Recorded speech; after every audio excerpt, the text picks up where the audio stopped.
aniguna wixii adiga aan kaa waayay hooyada ayaan ka helay. qisadan waxaa ila soo wadaagay wiil ku nool dalka South Africa. wuxuu dhahay waxaan ku dhashay magaalada Muqdisho. nolosha yaraantayda waxay ahayd nolol hooyo koris. aabbahay hooyaday anigoo yar ayay kala tageen. inkastoo koonka aan joogay da'daydu markaa 7 jir ilaa 6 jir aan ahaa. waxaan ahaa yaraanka reerka. 2 wiil ayaa iga weynayd. 3daas ayuu ahaa qoyskeena markay hooyo aabba kala tagayeen. haddii hooyo iyo aabba ay kala tageen, hooyo ayaana soo korisay anaga. aabbaheena anagoo roroona aragnay. markaas anigoo dugsiga sare ayaan dhiganayay. runtii nolosheena waxay ahayd mid dhexdhexaad ah. qoyska hooyo ayaa aad noo soo gacan qabtay. waxbarashadeena in nolosheena intaba alxamdulillaah waxay nolosheenu socoto. runtii da'deena way soo kortay. anigu fasalka 12aad ayaan ahaa markay soo galayeen waddanka Itoobiyaanka. kala orodkii la galay ayaa anagu kala orodnay oo ceelasha biyaha ayaan u guurnay. ceelashaan waxaan ku soo bartay gabadhii ugu horeysay noloshayda aan si dhab ah u jeclaado. aniga gabadhaas runtii muddo aniguna waan ka helay, iidana way iga heshay. salaan ka badan islama wadaageenin. 2 xaafad ee iska soo horjeedo ayaan deganayn. sideedoo kale iidana magaalada Muqdisho ayay ka soo guurtay. ceelasha biyahane xilligaa dadka aad bay ugu wada qaxayeen. waxay sidaa ahaato waxaana halkaa deganeen 9 bilood. ugu dambayntii go'aan waxaa lagu gaaray in magaalada Muqdisho xaafada markaa nabad ahaa in dib aan ugu noqonno. habeenkii ayaan walaalkay u sheegay. waxaan ku dhahay walaal, gabadha ayaan aad uga helay. labadeennane mar walba waan is-salaanaa oo keliya, laakiin wax intaa la eg anigeeda nagama dhexeeyaan. waad ogtaa anaga dib ayaan u noqon rabnaa. waxaan suubiyi waan garan lahay. wuxuu igu dhahay walaal, haddiiba labadiinna 2 qof oo is-salaamo aad tihiin, xaqiiqda u sheeg. waxaad heli doontaa 2 mid un, inay ku yeesho iyo inay ku diido. runtii aad baan u baqaayay, laakiin ugu dambayntii subaxi waagi markuu baryay ayaan bannaanka u fadhiistay. adeeg ayay dooni jirtay iyada. markay soo baxday oo aan salaamay kadib, waxaan ku dhahay waxaan rabaa inaan ilaa suuqa kuu sii raaco. arrin ayaan rabaa inaan kaala hadlo. waayaha ayay igu dhahday. sidii ayaan labadeeni isku sii raacnay. xaafaddeena iyo suuqa xoogaa ugu kala dheeraa, laakiin waan awoodi waayay intaan sii soconnay in waxa aan raba aan u sheego. sidii ay suuqa ku tagtay meelaan u istaagay, way soo adeegatay. haddana waan is soo raacnay. soo noqodkii ayaan go'aan gaaray inaan xaqiiqda u sheego. waxaan ku dhahay sababta ugu weyn ee maantay aan kuu soo raacay waxay tahay anigu waan guuri rabnaa. waxaan ku noqon rabnaa Muqdisho. aad bay u naxday. waxay dhahdeen maxaa dhacay, miska joogtaan? reerkaa go'aansaday, halkaasaan ku noqonaynaa. aniga waxaan rabaa wax qalbigayga ku jiray inaan kuu sheego intaana bixin ka hor. markaasay igu dhahday ii sheeg. runtii aniga aad baan kaaga helay. waxaan awoodi waayay si aan wax kugu sheego. aad bay igu adkaatay, laakiin ugu dambayn waxaan go'aansaday intaana bixin inaan kuu sheego. markaasay dhahday waa cajaa'ib, waayo anigaba aad baan kaaga helay. maalin walba waan jeclaa inaan kuu sheego, laakiin waan awoodi waayay. haddaaba hadda adiga iga soo hormartay, waxaa ogaataa qofku la mid ah inaan ahay aniga. laakiin waxaa murug ah inaad noqonaysiin. haa ayaan ku dhahay, laakiin dhib ma leh. meeshaad adigu joogto waan imaan doonaa. ee lambarkaaga isii. waa markii ugu horreysay aan lambarkeeda ka qaato, waayo inta hore waan is-salaamaynay oo keliya. lambarkii ay siisay. runtii waxaan ballannay habeenkii inaan sheekaysanno, idana xaafaddeeda ay ka soo baxdo, anigana si la mid ah. waayo 2 guri way iska soo horjeedeen. aad u faraxsan, maalin qurux badan ay tahay ayaan gurigeenna dib ugu noqday. waxbarasho ma jirto, shaqo ma jirto. waayo dugsiga sare markaan dhameeyey dagaalkaana dhacay. sababta ugu weyn ee hooyo noogu celinayso Muqdisho waa inaan jaamacad halkaa ka dhigtaa. ugu dambayntii habeenkii oo dhan aan sheekaysanay, anigoo aad u faraxsan. habeenkii seexday. adigu maalmo kadib anigu waan soo noqonnay magaalada Muqdisho. dib ugu soo noqonnay xaafado markaa runaa. laakiin nasiib daro waxbarashadii jaamacadda ma bilaabin aniga. waxaa jireen dhalinyaro badan oo tahriib iyo South Africa aadayay anigu waan ogaa inaan aadi karin tahriib laakiin South Africa reer abtiyaashay way ii diri kareen waayo qaarkood ayaa halkaa ku maqnaa anigu hooyo waxaan ku dhahay jaamacad ma rabo waxaan rabaa hooyo South Africa inaan aado hooyo waxay igu dhahday wiilkaygiiyo abtiyaasha way ku koriyeen ilaa maanta ay kana soo beelaayo maanta anigu seen ku dhahaa wiilkayga ii dira waxaan go'aansaday inaan aniga abtigayga waco abti South Africa joogaan wacay waxaan ku dhahay abti waxaan rabaa inaan South Africa imaado halka aan ka shaqeysto wuxuu igu dhahay dhab miyay ka tahay inaan shaqeysatid ma rabtaa ha ayaan ku dhahay abti waa arin wanaagsan uu dhahay aniga bay ii shaqeynaysaa wax walbana aniga ku soo dhameenayo laakiin waa inay hooyada ogashahay anoo faraxsan ah hooyo u tag waxaan ku dhahay hooyo abti aniga la soo hadlay waxaan rabaa hooyo abti hadduu ku soo waco waan u ogolahay wiilkayga inaan dhahdo abti wuxuu igu dhahay wax walba aniga bixinay aniga ii shaqeynaysaa waa arin wanaagsan waa yahay ugu dambeyntii abti ayaa hooyo soo wacay wax walba ayay ka wada hadleen ugu dambeyntii abti wuxuu igu dhahay aniga wax walba ku soo dhameenayo runtii gabadhii aan jeclaa waan wacay aniga xiriirkeena waa bilow waxaan ku dhahay waxaan rabaa inaan South Africa aado halka aan ka soo shaqeysto waxaan rabaa aniga adiga intaan joognana xiriirkeena inuu noo qurux badnaado haddii aniga aan baxane waxaan rabaa in xiriirkeena uu noqdo mid mar walba taagnaado anigu waxaan ku balan qaadayaa in indhahayga adigu aan noqoto qofkaan u soo shaqeynayo oo mustaqbalkeena u dhisayna waa adiga waa rajeynayaa adiguna gabadhii isugto igu aaminto nafteeda inaan noqoto ay wax khilaafana una soo dhaxgalin qof saddexeeya dhaxdeenana oo imaanin waxay igu dhahday waa balan waxay igu dhahday ikastoo xanuun tahay inaad baxdo haddana waan ogolahay waxaan kuu balan qaadayaa in indhahayga iyo qalbigayga adiga aan ku siiyo noloshaydana adiguna aan ku sugo balan iyo axdi ayaan habeenkaa dhiganay kadibna waxaan ku balannay inaan is aragno intaana bixin kadib waxaan bilaabatay in anigu baasaboor la ii suubiyo waxaa la ii sheegay inaan Kenya aadi doono halkaana safarkaygu ka sii socon doono maalin ayaan balannay inaan u tago laakiin nasiib daro waxay soo wacday 7 saac camal waxay igu dhahday xaafadda xoogaa buuq ayaa ka jiro laakiin xaafad gabar saaxiib aan nahay ayaa ma aragtay halka isugu imaanayna waxaan ku dhahay anigu muhiimadeyda waa inaan labadeena is aragnaa kulanna oo kaliya waayaha ayaan ku dhahay ugu dambeyntii sidii ayaan ku baxay xaafadii gabadha saaxiibteed ayaan tagay halkii ayaan ku soo sheekeysanay runtii aad bay ugu xumeyd inaan anigu ka tago anigu nafteyda waan jeclaan lahaa inaan la joogo waxaan doonayaa laakiin mustaqbalkeena iyo mustaqbalka hooyadeyba inaan hormariyo balamo badan ayaan wada galnay in qof walba qofka kale uu ilaalin doono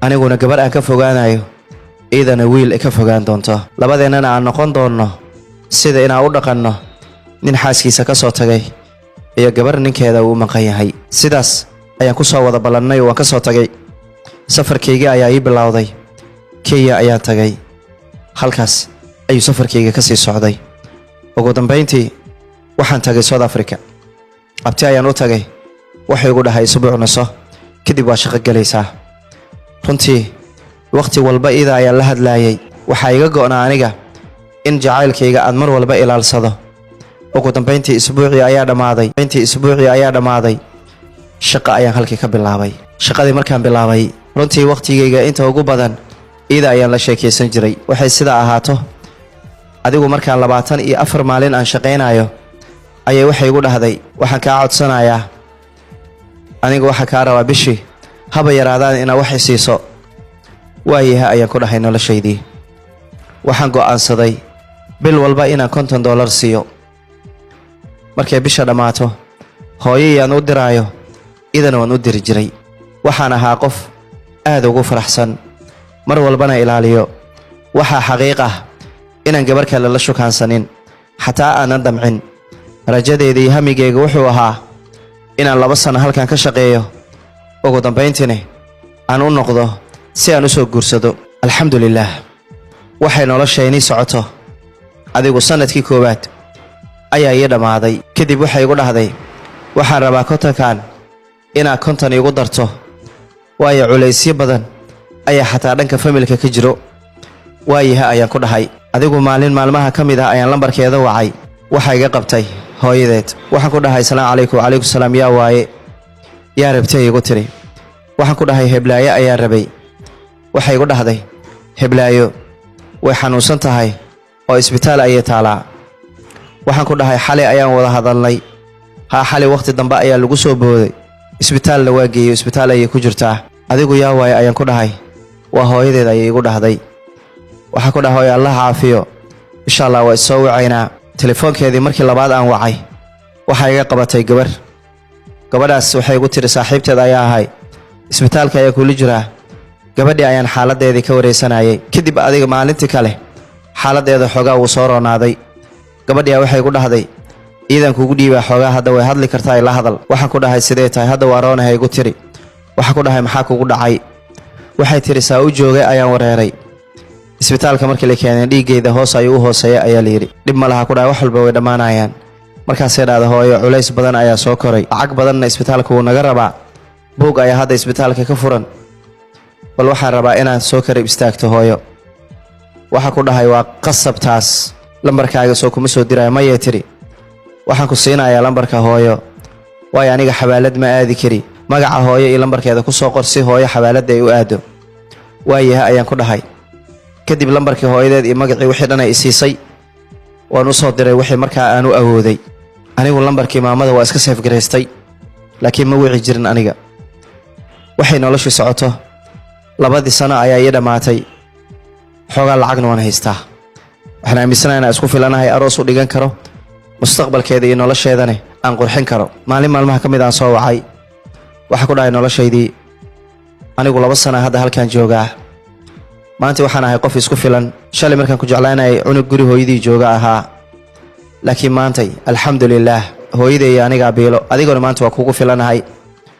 waxaan rabaa inaan imaado si aan isu guursanno. waxay dhahday hal midaan kaa codsado. kollay 2 qof oo isjecel way isguursanayaan maalintay noqoto, laakiin waxaan kaa rabaa in sanad gadaal aad noogu dhigto. markaasaa ku dhahay maxaa jiro? waxay dhahday waxaa jirta walaashay iga weyn aan weli la guursan. bisha 6 ee sanadkan ayaa la guursanayaa. haddaad sanad iigu darto walaashay oo 6 bilood la qabo ayaa maaragtay aniguna isguursanaynaa. marka walaashay inaan ka hormaro xoogaa waa igu ceeb. waayahaan ku dhahay waayo hadal saxa ayaan u arkayay. gabar ku tiri aniga walaashay iga weyn markii la guursadaa la ii guursanayaa. waayaha ayaan ku dhahay. waxaan go'aansaday sanadkii inaan iska sii shaqaysto. runtii sidii ayaa noloshu noogu socotay. adigu bisha 6 markay dhammaatay ayaa waxaan ku dhahay waad ogtahay soo maaha xilligii walaasha arooskeeda? haayay tiri oo haddaba walaashay isbuuca dambaa la soo doonanayaa, ballankiina waa sidii aan ku ballannay. waayaha ayaan ku dhahay.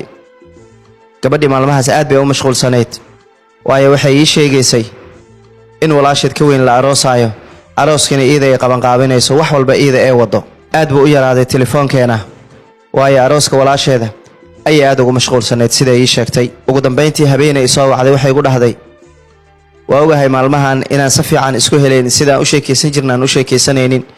waataan kuu sheegayoo abbaayo arooskeeda ayaa qabanqaabinayaa ku dhahay. beri waa arooska abbaayo, beri oo dhan ima helaysid, laakiin markaan ka soo baxo arooska ka soo dhammaado ayaan si fiican u sheekaysanaynaa. waxaan ku dhahay sida maanta walaashaa u garab taagan tahay waa rajaynayaa aniga adee arooskeenane beri inay noo garab istaagi doonto. waa qasabay ku tahay tiri middaas. waayaha ayaan ku dhahay. aroos wuu dhib badanyaan waa ogahay, laakiin isku day wax walba si tartiib inaad u xaliso. waayaha ayay igu dhahday. kadib anigu maalintii oo dhanba ma wicin, waayo haddee bay ii sheegtay tiri walaasheelay aroosa beri ma helaysid. waayaha ayaan ku dhahay. ugu dambayntii arooskii ayaa dhammaaday. habeenkii imayna soo wicin, anigaa wacay. telefoonkeeda waa udansanaa. kadib waxaan isdhahay waxaa suuragal ah inay daashadii qof aroos dhan wada waaye, way seexatay, berigay ku soo wicaysaa. subaxii ayaa la gaaray, lambarkii waa dansan yahay. galabkii ayaa la gaaray. runtii aad baan u murugooday, waayo gabadhii aroosan qabanqaabina ayaa dhahday. haddana aan la'dahay ma meesha arooska wax ka dhacay, ma dhibaa gaaray, ayaan aad ugu murugooday. si walbaan telefoonkeeda u waco waa uu dansan yahay. isbuuc ayaa ii dhammaaday oo gabadhiina aan la'ahay, meelna aan ku sheegin. si walbaan lambarkeeda u waco uu dansan yahay, whatsappkana way ka maqan tahay. runtii aad baan u murugooday laakiin maalintii toddobaad ayaa qalbigayga ilaahay wuxuu geliyey in markii ay xanuunsan jirtay lambarka hooyadeed aan anigu hayay lambarkii maamada ayaan wacay WhatsApp-ana u wacay qadka way ka maqnayd dee qof wax jecelna waan ahay intay qad ka soo galayso waan sugi waay telefoonka caadiga ah ayaan soo wacay way iga qabatay waxaan ku dhahay maam seetaay waan fiicanahay maama hiblaayo aaway markaas ay igu dhahday hiblaayo waa la guursaday oo maanta waa toddobadeeda aad baan u naxay waxaan ku dhahay hooyo hiblaayo ma la guursaday ha adigu yaaheed aniga waxa ahaa ku dhahay hooyo asxaabteeda wax isla baran jireen ha waa la guursaday dhahda arooskeeda way ka qarisamiyaa waa la guursaday oo maanta waa toddobadeeda waayaan ku dhahay hooyo runtii aad baan u murgay waay aniga hal maalin isma khilaafin wax doodii wax buuqa nagama dhaxaynin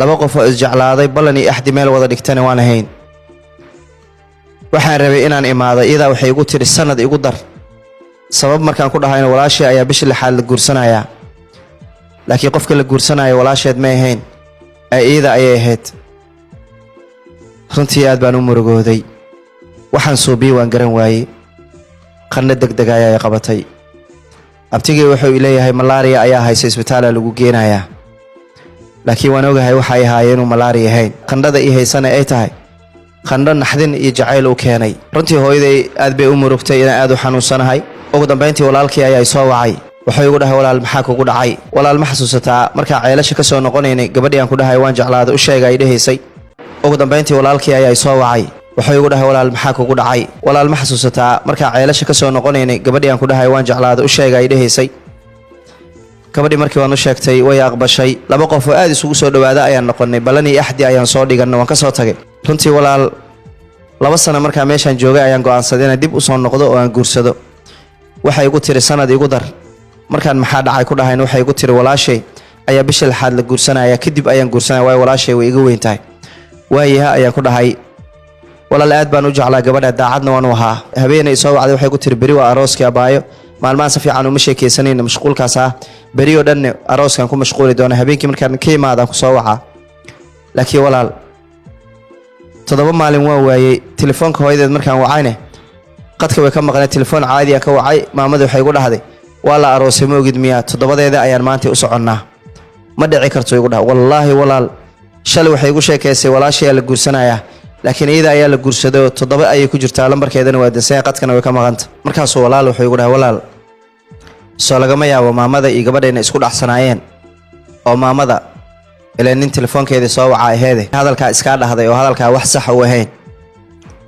wallaahi wuxuu dhahay walaal ma aqaano aniga runtii murugta iga badatay isbitaalkan la igeeyay xanuun kale ima hayo oo anigu gabadhii ayaan ka murugsanahay walaalkay wuxuu igu dhahay walaal wax yar aan dul qaadano bal aan sugno ilaa isbuuc kale waayaha ayaan ku dhahay isbuuci kale ayaa dhamaaday lambarkeeda maalin walba waa wacay telefoonkeedii uu dansanaa kadib walaal ayaa waxaan ku dhahay isbuuci wuu dhamaaday maxaan soo binaa oo qorshe ah kadib wuxuu igu dhahay walaal lambarka maamada aniga ii soo dir soo door aad lama hadleen aniga hadda muqdisho joogee aniga la hadlaaya aniga ii soo dir lambarkeeda waayahan ku dhahay walaalkay lambarkii ayaan soo siiyay walaalkay WhatsApp-ka ayuu save gareystay WhatsApp-ka ayuu ka wacay wuu helay maamadii way sheekaystaan ay maama saytaay oo fiicantahay hiblaayo oo telefoonkeeda waa dansayahay hiblaayo way guursatay 2 isbuuc aba laga joogaa arooskeeda muxuu ah maalin dhaweed xataa wiil kale oo soo wacaa arkay asxaabteeda kulli way ka qarisaa u maleena laakiin waa la guursaday markaas wuxuu ku dhahay ma ii soo diri kartaa sawiradeeda arooska ha ay dhahday maamadii sawiradii arooskeedii ayaa u soo dirtay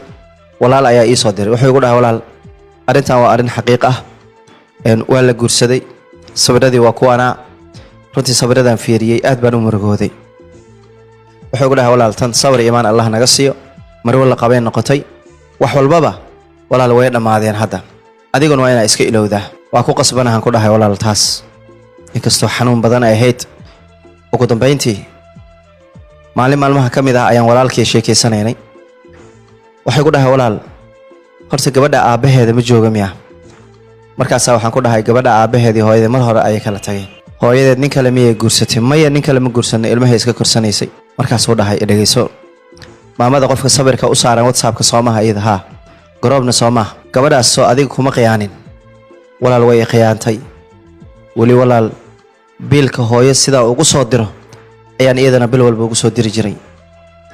waxay ii geysatay khiyaano weyn, qalbigaygana way dhaawacday, jeebkaygana way dhaawacday. walaal si fiican ii dhegayso dhah. runtii maamada qofka sawirkeeda aan arkay hadday tahay waa qof yar. haddii gabadhii adig ku khiyaantay, ku xumaysay, waa inaa hooyadeed heshaa. dhaawac walba iyada kuu geysatay waa inaa hooyadeed kaa dhaydaa. wax ku dhaha walaal adi see kaa noqotay. gabadha aan jeclaa hooyadeed see u shukaansana. walaal soo adiga kuma khiyaanin, adigu soo kuma xumaynin, adigoo wanaajinayo. adigu waxaad ugu aarsan kartaa inaa hooyada adiguna gacanta ku dhigto. waxaan ku dhaha walaal wallaahi taas aaday ugu adagta. wax adag ma jiro dhah. waa inaa go'aankaa gaartaa, waa inaa maamadaas adiguna gacanta ku dhigtaa. wax ku dhaha walaal wallaahi aaday ugu adagta. walaal ha baqinuu dhahay. maamadu nafteeda naf ayay leedahay. haddaanan la qabin ninkeedin ay kala tageen, waa inaad gacanta ku dhigtaa. waa in gabadhii ku khiyaantay, jacaylkii kaaga baxday, maalinta la guursanaya ku tiri walaashay ayaa maarata arooskeeda qabanaya, beri caawa anaa ku soo wacaya ku tiri, waa inaa adeerkeed noqotaa. waa inaad tustaa dhaawac walba iyada kuu geysatay inay hooyadeed kaa dabiibayso. waa inaad tustaa. wax ku dhaha walaalo aad bay igu adagta. mayuu yidhi ka fiirso, anin walaalka ahay. waa in qofka bini'aadanka sabab uu kaaga tagaa, laakiin qof hadduu sabab la'aan kaaga tago waa in walaal ka cadgoosataa. gabadhaanna hooyadeed waa inaa maaragtay gacanta ku dhigtaa. waayahan ku dhahay, laakiin qorshihii aan ku gali lahay, halkii waxaan ka bilaabi lahaa, waa inaa adiga keentaa. taas ha ka baqin oo dhahay. ha ka baqin taas.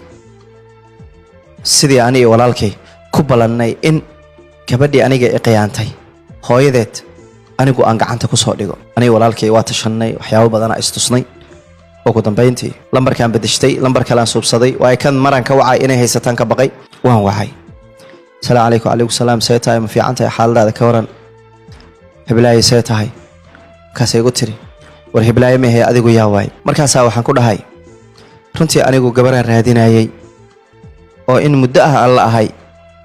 maxay ahayd igu tiri gabadha? runtii waxay ahayd gabaraan isjeclayn. anigu waan ka soo baxay Muqdisho, South African soo aaday. kadib telefoonkii ayaa iga halaabay, lambarkeediina kor kama haynin. in muddo ah ayaan raadinayay.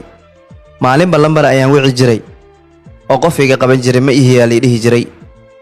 laakiin maanta markaan lambarkaaga seef garaystay, runtii sawirka kuu saaran ee gabadha iga maqan waxaa hal qof.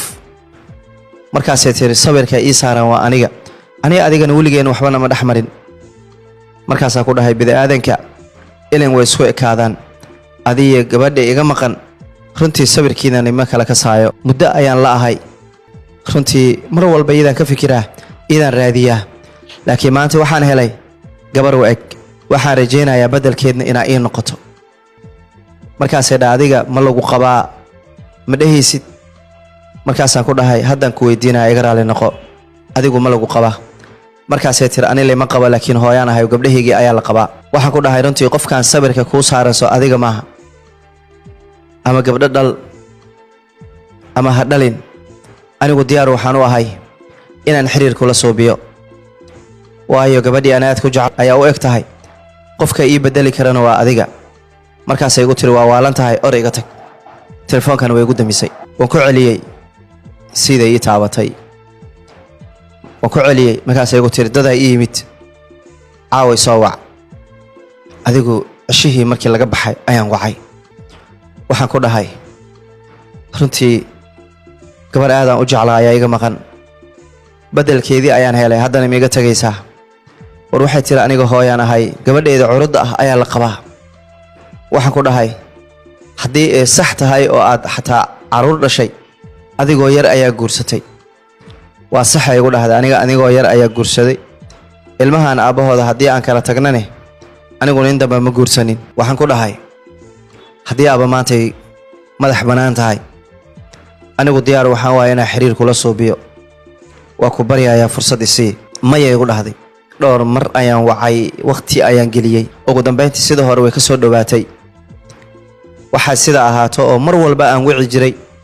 ugu dambayntii hadalkeygii way qaadatay, waxayna diyaar u noqotay inay xiriir ila soo biso halkaa waxaa noogu bilowday labadeeniba xiriirkii jacayl aniga xilligaa xiriirka dhabayga ma ahayn waxaan rabay gabadhii i xumaysay inaan ka aarsado hooyadeed aan guursado dhabeeniga ahayd taas laakiin wax jacayl ah uma qabin anigida waan wada sheekaysanay muddo 4 bilood ah ayuu xiriirkeenii gaaray ugu dambeyntii waxaan ku dhahay aniga adi haddaan isguursanno ka waran waa arrin wanaagsan ay igu dhahday ugu dambeyntii walaalkii ayaa i soo wacay wuxuu igu dhahay walaal maxaa kugu dhacay walaal ma xasuusataa markaan ceelasha ka soo noqonaynay gabadhii aan ku dhahay waan jeclaaday u sheegay ay dhahaysay gabadhii markii waan u sheegtay way aqbashay 2 qof oo aad isugu soo dhawaada ayaan noqonay ballan iyo axdi ayaan soo dhiganay waan ka soo tagay runtii walaal 2 sano markaa meeshaan joogay ayaan go'aansaday inaan dib u soo noqdo oo aan guursado waxay igu tiri sanad igu dar markaan maxaa dhacay ku dhahayn waxay igu tiri walaashay ayaa bisha 6aad la guursanaya kadib ayaan guursanaya way walaashay way iga weyn tahay waayaha ayaan ku dhahay walaal aad baan u jeclaa gabadha daacadna waan u ahaa habeenay soo wacday waxay ku tiri bari waa arooskii abaayo maalmahan si fiican uma sheekeysanayna mashquulkaas ah bari oo dhan arooskan ku mashquuli doona habeenkii markaan ka imaadaan ku soo wacaa laakiin walaal 7 maalin waan waayay telefoonka hooyadeed markaan wacayne qadka way ka maqnay telefoon caadi ah ka wacay maamadu waxay igu dhahday waa la aroosay ma ogid miyaa 7deeda ayaan maanta u soconnaa ma dhici karto igu dhahay wallaahi walaal shalay waxay igu sheekaysay walaashay la guursanayaa laakiin iyada ayaa la guursaday 7 ayay ku jirtaa lambarkeedana waa dansan qadkana way ka maqanta markaas walaal wuxuu igu dhahay walaal soo lagama yaabo maamada iyo gabadheena isku dhaxsanaayeen oo maamada ilaa nin telefoonkeeda soo waca aheede hadalka iska dhahday oo hadalka wax sax u ahayn wallaahi wuxuu dhahay walaal ma aqaano aniga runtii murugta iga badatay isbitaalkan la igeeyay xanuun kale ima hayo oo aniga gabadhii ayaan ka murugsanahay walaalkay wuxuu igu dhahay walaal wax yar aan dul qaadano bal aan sugno ilaa isbuuc kale waayaha ayaan ku dhahay isbuuci kale ayaa dhamaaday lambarkeeda maalin walba waa wacay telefoonkeedii uu dansanaa kadib walaal ayaa waxaan ku dhahay isbuuci wuu dhamaaday maxaan soo binaa oo qorshe ah kadib wuxuu igu dhahay walaal lambarka maamada aniga ii soo dir soo door aad lama hadleen aniga hadda muqdisho joogee aniga la hadlaaya aniga ii soo dir lambarkeeda waayahan ku dhahay walaalkay lambarkii ayaan soo siiyay walaalkay WhatsApp-ka ayuu save gareystay WhatsApp-ka ayuu ka wacay wuu helay maamadii way sheekaysteen ay maama say tahay oo fiican tahay hiblaayo oo telefoonkeeda waa dansan yahay hiblaayo way guursatay 2 isbuuc laga jooga arooskeeda muxuu ahaa maalin dhaweed xataa wiil kale oo soo wacaa arkay asxaabteeda kulli way ka qarisaa u maleena laakiin waa la guursaday markaas wuxuu ku dhahay ma ii soo diri kartaa sawiradeeda arooska haa ay dhahday maamadii sawiradii arooskeedii ayaa u soo dirtay walaal ayaa ii soo diray wuxuu igu dhahay walaal arrintan waa arrin xaqiiq ah waa la guursaday sawiradii waa kuwana runtii sawiradan fiiriyay aad baan u murugooday wuxuu igu dhahay walaal tan sawir iimaan Allah naga siiyo mar wala qabeen noqotay wax walbaba walaal way dhamaadeen hadda adiguna waa inaa iska ilowdaa waa ku qasbanahan ku dhahay walaal taas inkastoo xanuun badan ay ahayd ugu dambeyntii maalin maalmaha ka mid ah ayaan walaalkii sheekaysanaynay waxay ku dhahay walaal horta gabadha aabaheeda ma jooga miyaa markaas waxaan ku dhahay gabadha aabaheedii hooyadeed mar hore ayay kala tageen hooyadeed nin kale miyay guursatay maya nin kale ma guursanay ilmahay iska korsanaysay markaas uu dhahay dhageyso maamada qofka sabirka u saaran WhatsApp-ka Soomaha iyada ha garoobna Soomaha gabadhaas soo adiga kuma qiyaanin walaal way qiyaantay wali walaal biilka hooyo sida ugu soo diro ayaan iyadana bil walba ugu soo diri jiray waxay ii geysatay qiyaano weyn qalbigeygana way dhaawacday jabkeygana way dhaawacday walaal si fiican ii dhageyso dhahay runtii maamada qofka sabirkeeda aan arkay haday tahay waa qof yar haddii gabadhii adiga ku qiyaantay ku xumaysay waa inaa hooyadeed heshaa dhaawac walba iyada kuu geysatay waa inaa hooyadeed kaa dhaydaa wax ku dhaha walaal adisee kaa noqotay gabadha aan jeclaa hooyadeed say u shukaansana walaal soo adiga kuma qiyaanin adigu soo kuma xumaynin adigoo wanaajinayo adigu waxaad ugu aarsan kartaa inaa hooyada adiguna gacanta ku dhigto waxaan ku dhahay walaal wallahi taas aad iigu adagta wax adag ma jiro dhahay waa inaa go'aankaa gaartaa waa inaa maamadaas adiguna gacanta ku dhigtaa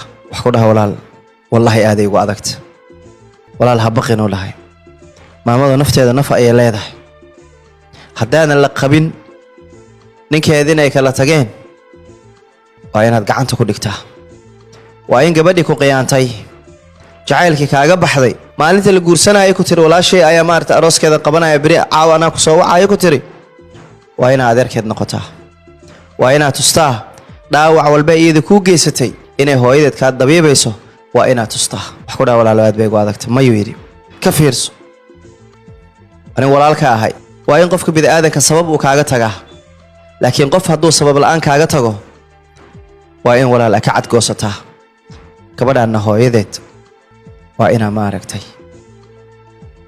gacanta ku dhigtaa waayahan ku dhahay laakiin qorshihii aan ku gali lahay halkii waxaan ka bilaabi lahaa waa inaa adiga keentaa taas ha ka baqin uu dhahay ha ka baqin taas sidii ani iyo walaalkay ku ballannay in gabadhii aniga i qiyaantay hooyadeed anigu aan gacanta ku soo dhigo aniga walaalkay waa tashannay waxyaabo badanaa istusnay ugu dambayntii lambarkaan bedeshtay lambar kalean suubsaday waayo kan maraan ka wacay inay haysataan ka baqay waan wacay asalaamu calaykum calaykum salaam see tahay ma fiican tahay xaaladaada ka waran hiblaaye see tahay markaasay igu tiri war hiblaaye mehe adigu yaa waay markaasaa waxaan ku dhahay runtii anigu gabaraan raadinayay oo in muddo ah aan la ahay maxay ahayd igu tiri gabadha runtii waxay ahayd gabaraan isjeclayn anigu waan ka soo baxay muqdisho South African soo aaday kadib telefoonkii ayaa iga halaabay lambarkeediina kor kama haynin in muddo ah ayaan raadinayay maalinba lambar ayaan wici jiray oo qof iga qaban jiray ma ihiyaa la dhihi jiray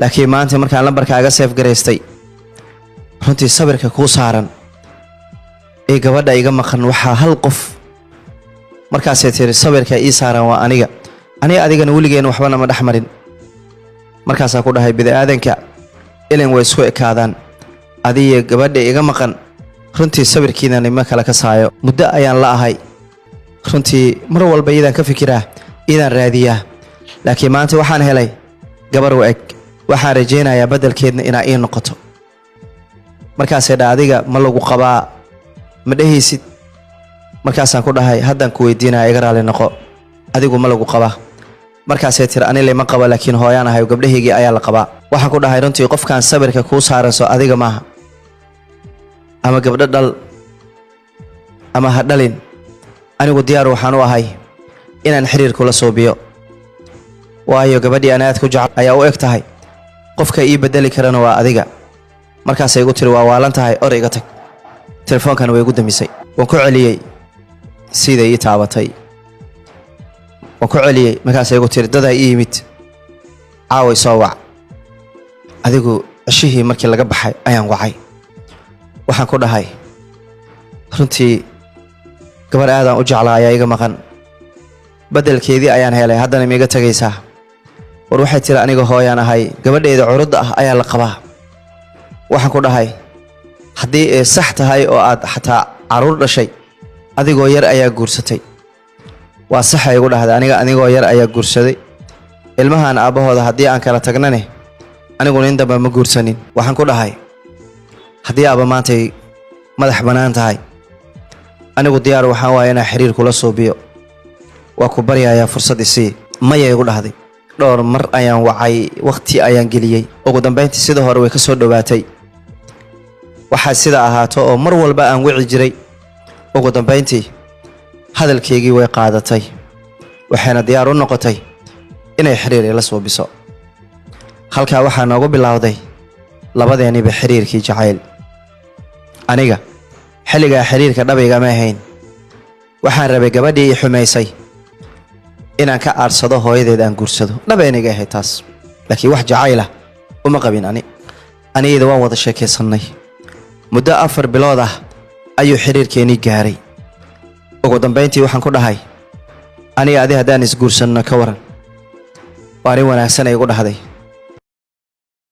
waxaan rabay gabadhii ii xumaysay inaan ka aarsado hooyadeed aan guursado dhabayniga ahayd taas laakiin wax jacaylah uma qabin anigayda waan wada sheekaysannay muddo 4 bilood ah ayuu xiriirkeennii gaaray ugu dambayntii waxaan ku dhahay aniga adi haddaan isguursanno ka waran waa arrin wanaagsan ay igu dhahday waxba ma diidaayay aniga diyaar ayaan ku ahay waayo 4 bilood qalbigayga oo dhan waa beddeshay maantana aniga xataa aad baan kuu jeclahay diyaarna waa u ahay inaan guurkaaga oggolaado waayahan ku dhahay waan imaanayaa waa isguursanaynaa hayay igu dhahday diyaaran ku ahay walaal ayaan wacay waxaan ku dhahay walaal arrintii waan soo dhameeyey gabadhii qiyaantay hooyadeedna xiriirkeena meel qurux badan uu marayaa waxaan ku dhahay waxaan rabaa inaan imaado aan isguursanno wuxuu igu dhahay waa inaa imaataa aad guursataa kadib maalmihii aniga inaan soo baxo aan go'aansaday ani iidan aan wada hadlaynay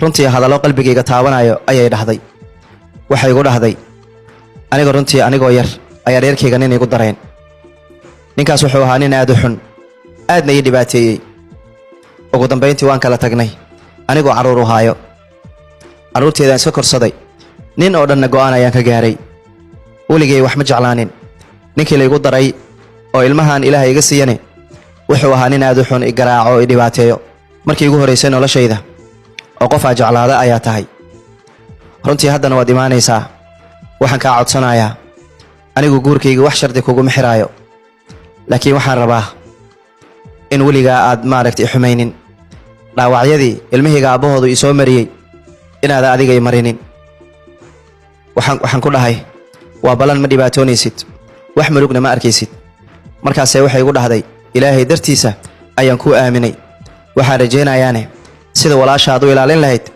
inaad ii ilaaliso anigu guuri nolol runtii hami iyo rajo igama jirin adigaa hami iyo rajo i geliyey hamiga iyo rajada inaadan baabi'inin oo mid aad ilaaliso uu noqdo ayaan rajaynayaa waayaha ayaan ku dhahay runtii habeenkii oo dhan waan fikirayay waayo anigu markaa xiriirka la suubinayay qorshe walaalkay uu keenay ayay ahayd muhiimaddaa u socdayna waxay ahayd sid gabadhaas aniga ay qiyaantay hooyadeeda aan u guursado habeenkii o dhan aan fikirayay arrinta aaday murug igu noqotay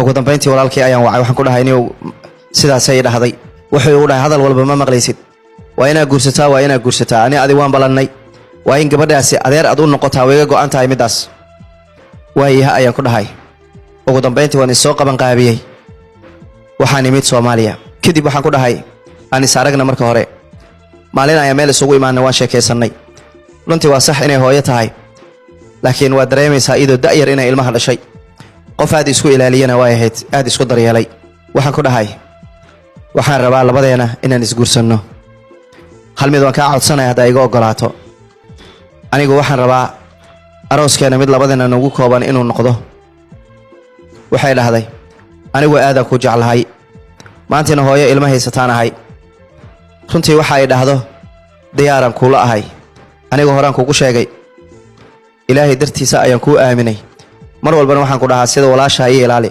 walaashaa in la xumeeyo ma jeclid aniguna gabar walaashaayoo kalaan ahay waayahay ayaan ku dhahay ugu dambayntii sidii ayaan aniga iyadii isku mehersannay maalintii ayaan xaafaddeeda aadi jiray habeenkii ma seexan jirin runtii waxaan ka helay horta farxad iyo daryeel aad u weyn aadna waa ii qadarisay waxay ahayd qof aad u qiimo badan jacaylka iyo nolosha wax ka yaqaano wax badanna jacaylka isiiyey marmarka qaar waxaa igu soo dhacayay farxaddan iyo jacaylka ee maanta hooyadeed isiisay maxaa iyada ii siin weysay marmarka qaar waxaan islehayay maxaa iyada u baratay maxaa hooyadeed u baran weysay anigu dib waxaan isaga noqday South Africa ugu dambayntii gabadheedii ayaa u sheegtay in la qabo oo nin uu qabo waxay tustay sawiradeydii kadib waxay tiri adeerkayga inaan bartaan rabaa lambarkiisa isii lambarkii ayaa la soo siiyey iyada keligeeda ay soo wacday waxay igu dhahday haddii shalay ani aan ku xumeeyey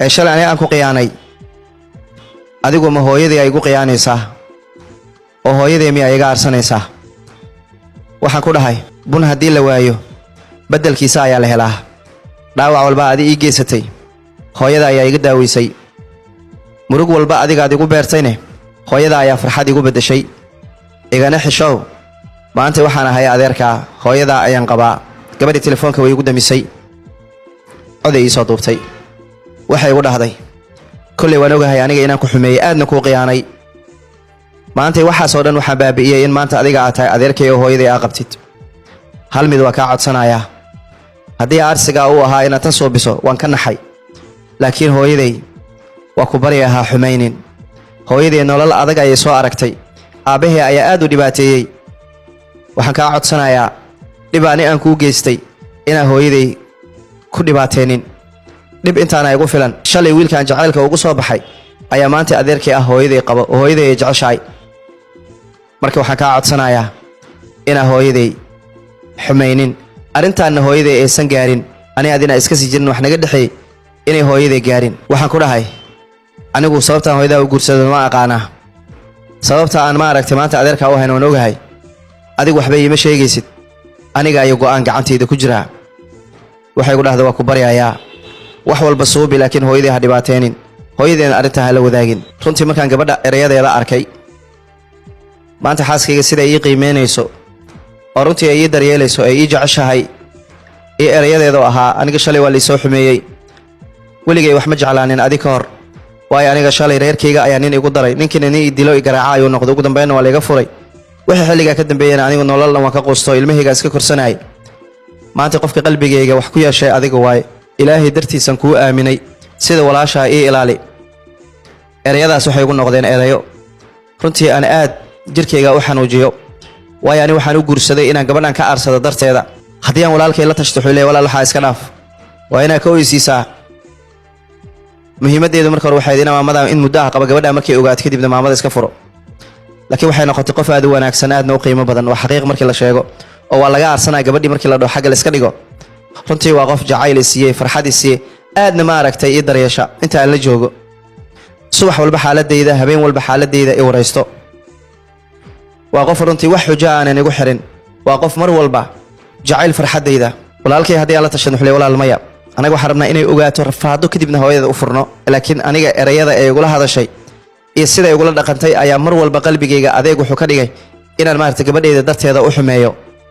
ugu dambayntii waxaan go'aansaday inaan qisadayda idinka nila soo wadaago, aad ila talisaan.